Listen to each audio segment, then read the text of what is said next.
বলেছে যে এখানে কনস্ট্রাক্ট আ প্যারালাল লাইন, তাহলে এবি আগে একটা লাইন ড্র করলাম, করার পরে তারপরে এবির আউটসাইডে একটা পয়েন্ট নিলাম পি পয়েন্ট। এবার পি পয়েন্টের সাথে এবি এর উপরে আমি এরকমভাবে একটা স্ল্যান্টিং একটা লাইন সেগমেন্ট ড্র করে দিলাম।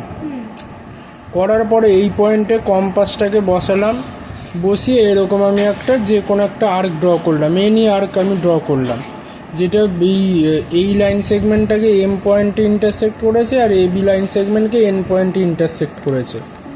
তারপরে কি করব, এই পি পয়েন্টে আমি কম্পাস, হ্যাঁ এম এন হচ্ছে এই আর্কটা, এরপরে আমি পি পয়েন্টে বসাবো। এখানে যে আর্কের লেন্থটা নিয়েছিলাম, এখানে যে রেডিয়াসটা নিয়েছিলাম সেম রেডিয়াস, মানে এখান থেকে এই যে ডিস্টেন্সটা যে ছিল সেম ডিস্টেন্সটা এখানেও মেনটেন করব, করে পি পয়েন্টে কম্পাসটা বসিয়ে এরকমভাবে একটা আর্ক আমি ড্র করলাম, যেটা কিনা আবার এই যে এই লাইন সেগমেন্টটাকে এই কিউ পয়েন্টে ইন্টারসেক্ট করলো।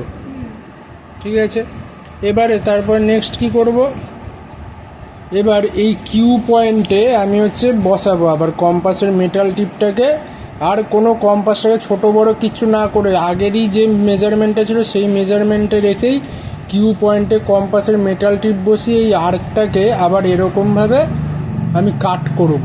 তাহলে আমি এখানে একটা পয়েন্ট অফ ইন্টারসেকশন পেলাম।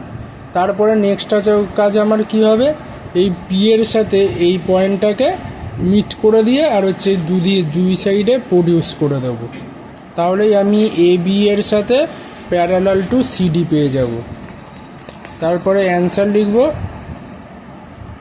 যে A B parallel to CD আর রিকোয়ার্ড প্যারালাল লাইন্স আর রিকোয়ার্ড